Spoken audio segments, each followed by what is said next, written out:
Hello everyone! So for today's video, i-share ko po sa inyo yung proper way or a technique kung paano mapabilis pagsagot doon sa mga exam na tinitake natin pag nag-apply tayo ng work or kahit saang mga exam. So always merong grammar kasali. Meron po talagang grammar, analogy, abstract reasoning. So kung share ko po sa inyo yung technique paano mapabilis ang pagsagot ng analogy and abstract reasoning ngayon, i-share ko po sa inyo yung grammar review. I'm not a pro and I'm not expert also, pero i-share ko po sa inyo yung mga nalalaman ko para ika nga, sharing is caring. So i-share ko po sa inyo yung konting knowledge ko kung paano ko sagutan yung pag nag-exam ako ng grammar or any part of the exam. I-share ko po yun sa inyo. So here, the difference, we will study all about the difference of made of and made from. So when you will say made of, meaning can. So you're going to think about that. Yung base product or yung base na pinag-usapan natin, maibabalik ba dun sa made of or made from na tinutukoy doon sa question. So when you will say made from means cannot, hindi maibabalik na yung base form dun sa magiging made of or made from ng pinag-uusapan dun sa question. So here, let's answer here in the number one. So the cheese is made blank milk.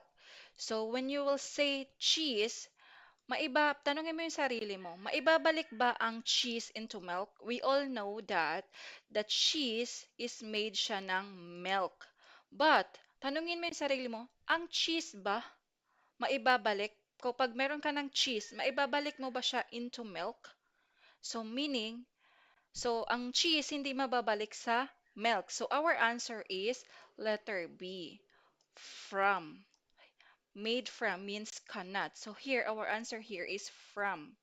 Okay? Next, paper is made blank of wood. Tanungin mo ulit ang sarili mo, is the paper can make into a wood? Kasi we all know that the paper ay gawa sa kahoy. Pero ang tanungin mo sarili mo, ang paper ba magagawa into a wood? So, absolutely not. So, therefore, our answer will be from. Okay?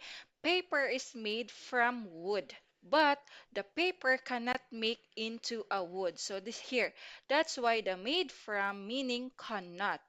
Okay? Next, the ring is made blank of gold. Tanong mo ulit ang sarili mo, is the ring can make into a gold? We all know that ring gawa sa gold. Pero, pag meron ka ng ring, magiging gold ba siya ulit? Yes, of course. Absolutely, we can make the ring into gold again. Tutunawin lang yon, tapos magiging gold na siya ulit. So, therefore, our answer is of. Okay, our answer is of. Here, made of means can.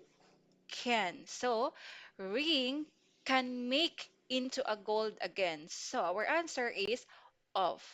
Next example. The bottle is made blank plastic. Okay? So, tanungin mo ulit ang sarili mo, is the bottle can make into plastic again? We all know that the bottle ay gawa siya sa plastic. Pero ang tanungin mo sa sarili mo, yung bottle ba magiging plastic ba siya ulit? Yes, of course, absolutely. The bottle will become a plastic again. Tutunawin lang yung bottle so magiging plastic na siya. Therefore, our answer will be of. Okay? Our answer will be of. So, only for that, for today's video, sana ay naintindihan nyo yung difference ng made of versus made from. Ganun lang po siya kasimple. Tanungin lang po ang sarili natin kung ito ba ay magiging ganito ba ulit yung base form natin para masagutan natin uh, fast as easy as we can. Kasi dati, alam niyo dati, nung nag-a-apply ako ng work, so parang wala lang, sagot lang ng sagot, parang inaano ko lang yung kung alin yung mas maganda pakinggan. Walang basis. Kumbaga, the cheese is made from milk. Okay, yun yung answer. Kasi yun yung maganda pakinggan. Kaya minsan nagkakaroon tayo ng mali. So, dapat tanungin natin ang sarili kung magiging ganito ba siya ulit para makuha natin yung tamang sagot.